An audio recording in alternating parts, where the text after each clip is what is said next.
இஸ்ரவேல் ஜனங்கள் தேவ ஜனங்களாய் வனாந்தரத்திலே கடந்து வந்த பொழுது எங்கும் தண்ணீரே கிடையாதபடி மிகுந்த தாகத்தோடு மாராவிலே வந்து சேர்ந்தார்கள். அங்கே இருந்த தண்ணீர் மிகவும் கசப்பாயிருந்தது. அதை குடிக்க ஒருவருக்கும் கூடாதிருந்தது.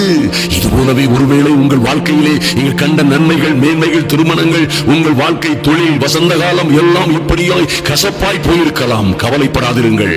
அவர்கள் அந்த தண்ணீரிலே எப்படி அந்த மரக்கொம்பை வெட்டி போட்ட பொழுது அந்த மாறாவின் தண்ணீர் மதுரமாய் மாறி போனதோ, அப்படியே இன்று உங்களுக்கு இருக்கிற எல்லா போராட்டங்களுக்கும் மத்தியிலே, உபத்திரவங்களுக்கும், ஏமாற்றங்களுக்கும், குடும்ப வாழ்க்கையிலே, சொந்த ஜீவிதத்திலே, கையின் பிரயாசங்கள், தொழில் ஊழியங்களிலே இருக்கிற எல்லாம் ஏமாந்து போன தண்ணீர் எல்லாம் கசப்பாய் போனது போல் காணப்படுகிற சூழ்நிலையிலே கல்வாரி சிலுவை மரத்தை நோக்கி பாருங்கள், உபயோகியுங்கள். எல்லா துயரங்களும், துக்கங்களும், வாதை, நோய், துன்பங்கள், வலி, வேதனைகளும் மாறி சுகமாய் இருப்பீர்கள். ஒரு மதுரமான வாழ்வை வாழ்வீர்கள்.